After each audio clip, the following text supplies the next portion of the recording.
I'll talk a bit about the multi-vendor and actually will address some of the, or also address some of the interoperability questions that were just raised, because they are indeed very, very critical on all of the domains.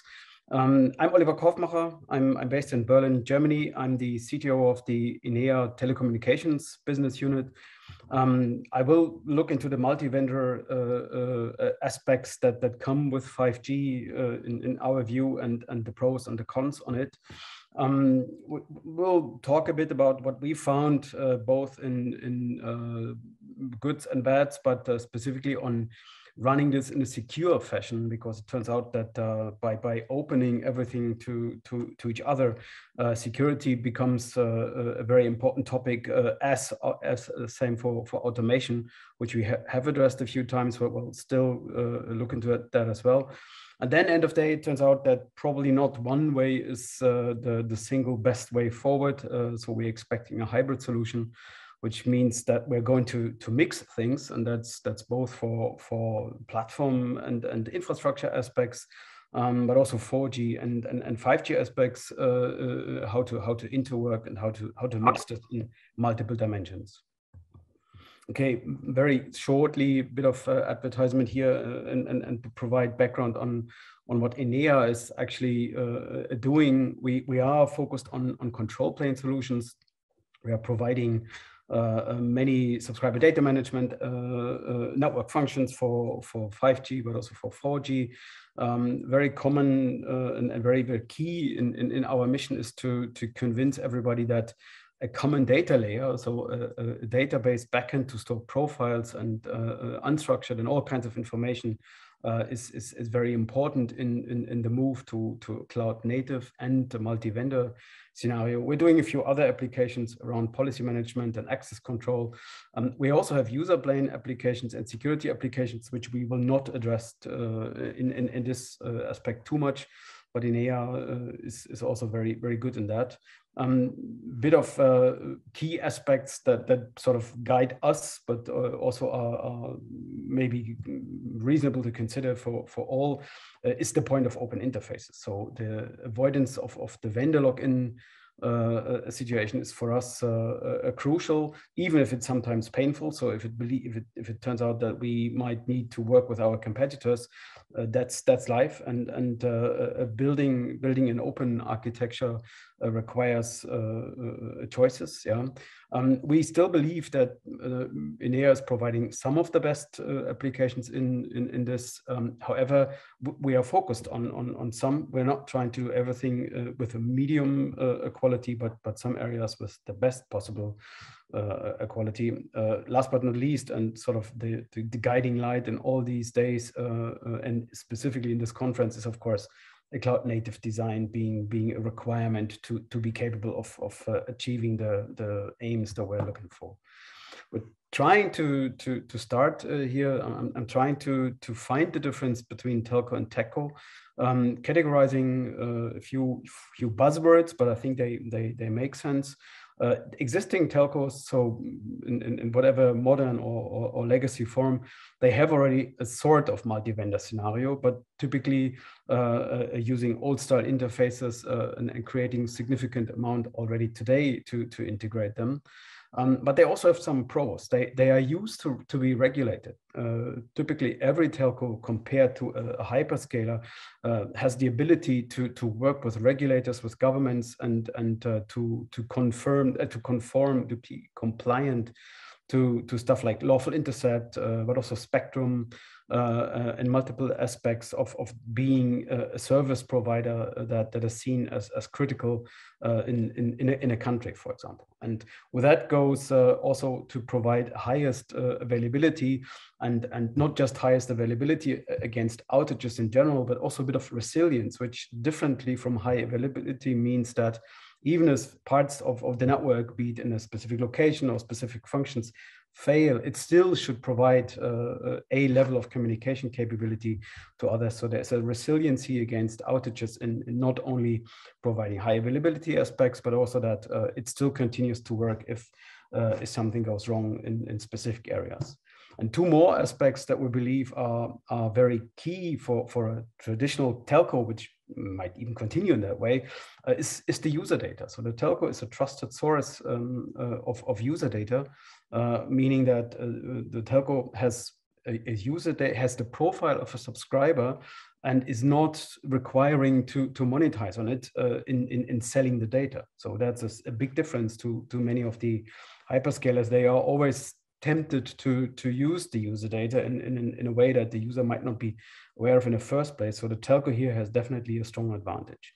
And one last point, telco is used to charge for the services. That's something that hyperscalers and more over-the-top providers typically cannot do, because they try to monetize the user data. They are not used to charging. They have not established charging architectures, or not in the way that the telco has, and that sometimes is a very strong disadvantage to not having a charging relation to the customer.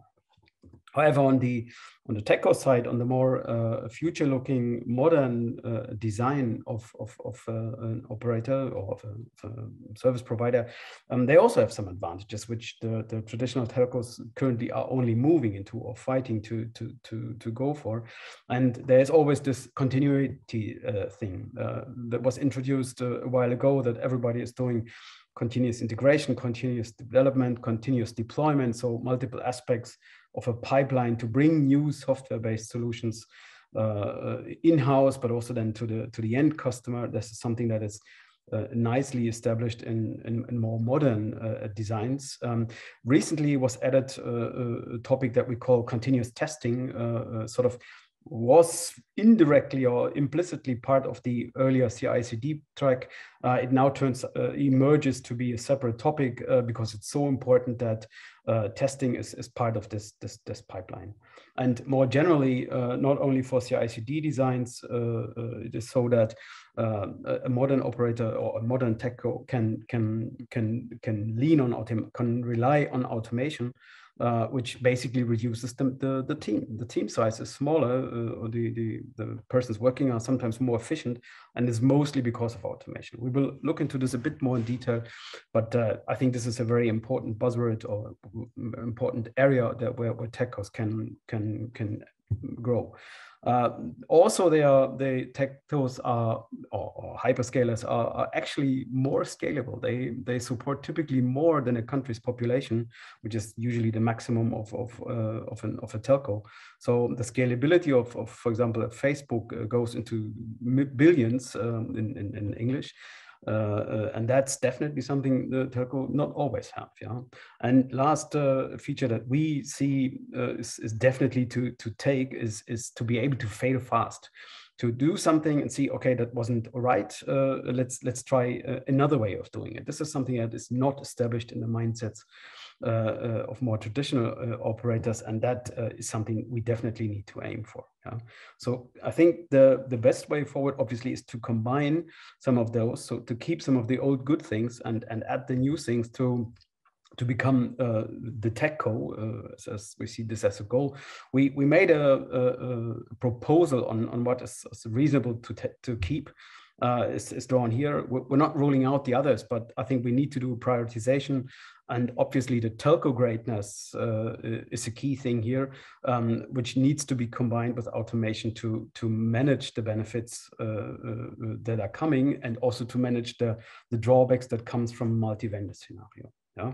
So, of course, we are more than happy to discuss the priorities of the different key areas that we are addressing here. We made our choices. They might be different in some, but I think they're pretty reasonable, because keeping some of the traditional telco aspects is very important. We're going to look into what the multi-vendor scenario in today and in the future means compared to a plain monolithic vendor, or say dual vendor strategy from the old days. Sometimes also NSI obviously can provide the look and feel of a single vendor. Of course, because the integration is handled by the vendor, that is better to be totally open compared to multi-vendor. the integration is no problem in a scenario where I only have a single vendor. And the same goes for project management. So I don't need to create a big amount of own resources to manage a project, because I can rely on the vendor. Yeah? And also that typically helps not only the initial deployment phase where I need to integrate with my network and I do need to do some project management. It also continues over time. So the OpEx in a figure of speeches leads to an operation that usually might also be smoother in a single vendor scenario. However, we are seeing significant drawbacks also created by this monolithic approach. And the first thing is that the capabilities or the speed of adapting new services very much depends on the roadmap of a vendor. And that might be something that a telco has a different view. They might set different priorities. They might want to move faster than the vendor does. So the capabilities of the services a telco can offer must not depend on the roadmap of the vendor. So that's a clear drawback of a single vendor approach. And an equally important thing is that the ownership of data, because of proprietary data models, also remains only with the vendor. So that's a big problem. We believe that ownership of data cannot go with a single vendor strategy, because they say, this is our data model, this is our schema, and you're just using it, we own it. This is a big problem we are seeing in many of our deployments, and it's a big reason why a medium-sized company as we are, as ENEA is, comes into the play or has a very good chance to be selected exactly of this very reason of data ownership. Yeah? Something like repetition, but the innovation that is coming from more than one vendor obviously also is a problem for a single vendor strategy, because the innovation, if you depend on only one person or one vendor, is definitely lower, or the number of innovations is lower if you rely on one compared than if you rely on 10 or 8 typical vendors. But to be fair, let's very briefly also look into the multi-vendor scenario. I'm only listing the negative things here. To be honest, of course, the ownership of data is something that is easier. It's basically a must-do in the multi-vendor scenario. However, the project and integration work obviously is a problem. Yeah, so we need to spend, or the operator needs to spend more of its own team and time to make it happen that a multi-vendor scenario can interoperate. You need to develop more knowledge on the topics yourself. I'm going to skip the slide because of time, but the one notion I want to bring here is that 3GPP encourages a multi-vendor scenario by defining a more structured approach, much more layered than it was in 4G and older generations. There is a clear notion of a data layer, a clear notion of control plane and network functions. There's a user plane defined in 3GPP that makes it much easier to design a network with a layered architecture in mind, plus a multi-vendor. For example, you can have one vendor per layer or two vendors per layer. That definitely is encouraged by the evolution of the 3GPP architecture when going to a 5G standalone landscape. However, it creates a number of challenges, and most of them are first in interoperability. So you need to find a way to be compatible, that all your vendors, all the network functions that you have in your box are compatible with each other. And that not only applies to REST interfaces and indeed nicely defined structures, procedures, and protocol interfaces between the different network functions in the system. It also applies to operational aspects. So the non-functional, the operational aspects of multiple vendors or multiple network functions from different vendors in your network should also be looked at, because it makes totally no sense if you have 5 vendors and each comes with a different element management system, alarming system, fault management system that then quadruplifies, 5ifies your need and your team size that you require to operate such a system. So it is very important to see non-functional aspects. The typical stuff is like Prometheus, integration, Grafana, visualization, all those buzzwords. You need to keep them under control. You need to force your vendors to use them and not come with highly proprietary management style of the system. Second aspect to make sure that such a design really works flawlessly, or as much flawlessly as possible, is the interworking aspect. So interworking in the sense means that you connect with legacy. So the easiest example is for user data management, for example, that you have an integration, that you have a proven interworking between, for example, a 5G profile UDM system and the 4G HSS and the 2G, 3G HLR. So this is very important to have the interworking scenarios tested and standardized here, because you will obviously not replace your existing network at day zero. Good news is that can also help to smoothen a migration plan over time. So this is a very good way forward to have a buffer to migrate the system according to your own project needs. There are a few other aspects of interworking beyond the subscriber profile. For example, in policy control, you typically need to have a 4G or let's say a diameter architecture to integrate with your IMS system, because it moves to REST only slower, but you also want to apply that to your 5G REST-based architecture. So you need to look into policy aspects as well, not only subscriber database aspects. And very similar interworking considerations pretty much apply to all domains, including mobility between different network technologies, not necessarily only being specified by 3GPP, but you also want to integrate Wi-Fi and fixed and others. So you have similar considerations to do in topics like access. I've mentioned the non-functional aspects of interworking and interoperability as well. I already said it yesterday on the panel. Our experience here is definitely that keeping it as simple as possible and not overloading the platform as a service, infrastructure as a service aspects.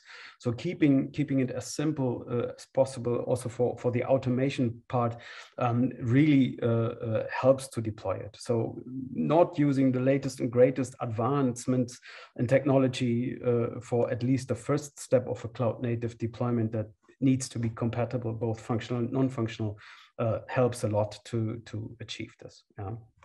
So our strong experience, our strong ask and pledge to keep it as simple as possible, to avoid that one is stuck in non-functional aspects when deploying a new service here. Okay, I promised to very briefly mention the continuous testing technology. I think this is now turning into reality, and we're really glad, because it actually also relieves us. The telco traditional reality was quite a mess with multiple vendors and different infrastructures to manage those. As soon as we can convince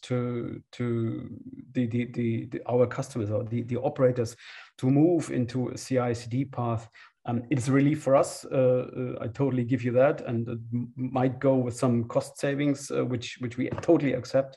But it definitely improves the speed of deployment of new operations. We really ask you, please look into this, make it possible, because for us as vendors, and that applies pretty much to all vendors, it is actually slightly a bit of a nightmare to serve both a traditional, 2 releases per year cycle plus a CI/CD pipeline.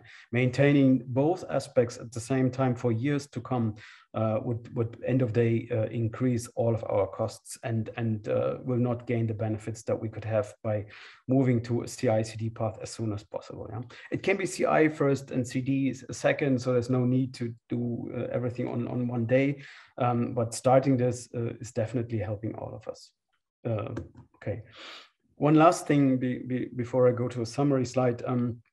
We also should look a bit why we're doing this, what we're doing. And 5G has a major change in the thinking of designing a network, why all earlier networks were designed one size fits all. So 4G, but also 3G radio was designed that you need to find the right balance between public, non-public, enterprise networks, IoT networks. So you basically were forced to do a compromise, to design the networks in terms of battery coverage, all that latency. You need to find a balance here to handle all in the same radio design. That is changed in 5G. 5G allows to, by the use of slicing and a few other technologies, allows you to define independently aspects of battery consumption, so power efficiency and latency,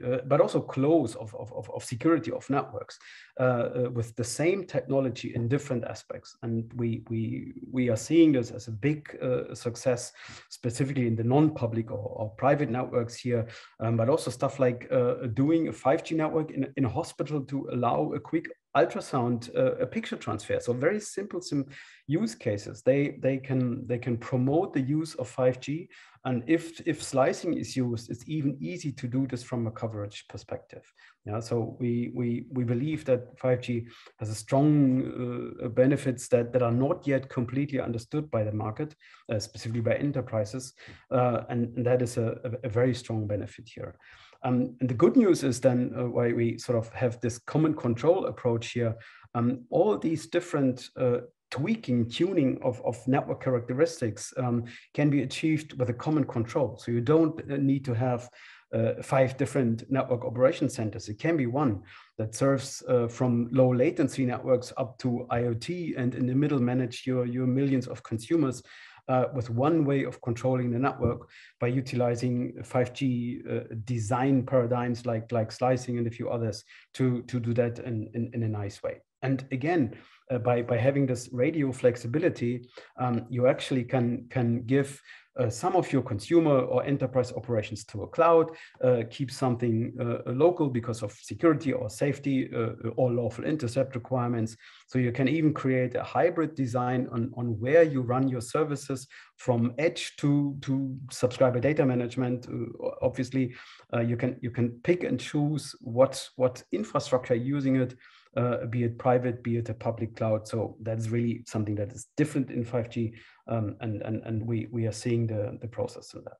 I'm moving to the summary slide to allow us a bit of discussion, because we are looking for discussions here. I'm going to summarize.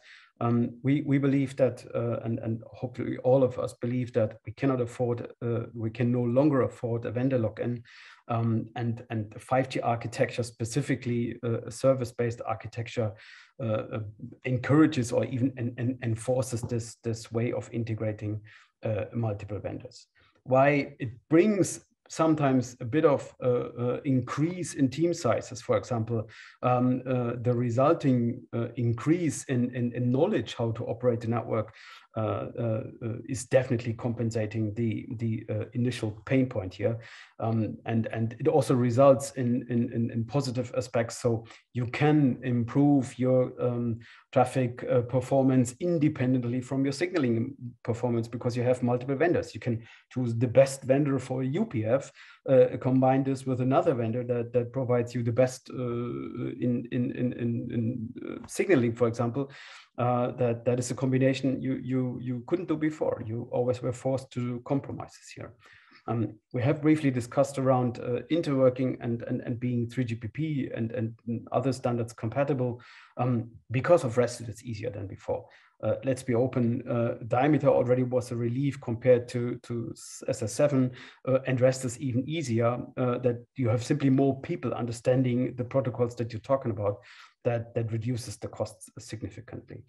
And there are a few other aspects. I only wanted to again reinforce the ownership of data. That is something we really believe is a differentiator against everyone else. So keep keep the data model, the schema with yourself, and do it in an open manner that everybody can access the same data, avoid any duplication, double provisioning, and reconciliation that would obviously be the result of it, to make it happen that you have your network in a design architecture in a Techco way.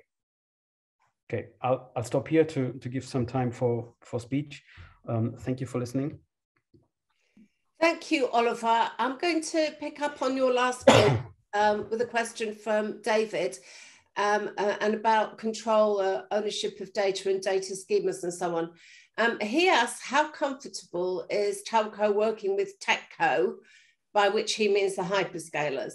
He says Telco is used to full control of hardware, software, service assets, and all the rest of it. And the more telcos work with hyperscalers, more of the data and the services and the intellectual property assets will shift to the Techco, the hyperscalers. Do you see, is that the trajectory that you see? I think the telcos should keep the data. It should be either in an open manner that everybody can access it. So this kind of an independent credential provider design. But I think a telco cannot afford to give specifically the data itself to a hyperscaler. They should become a Techco by themselves and give controlled access to the data, but they should keep it.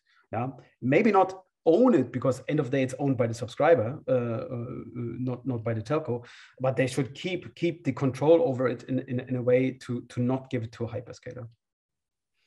Okay, Oliver, I'm sorry to say that we've run out of time, and there are 3 more very interesting looking questions in the Q&A channel, and I don't know if you would like to address them offline, and I'm sorry we don't have any more time. Thank you, that was a very interesting presentation.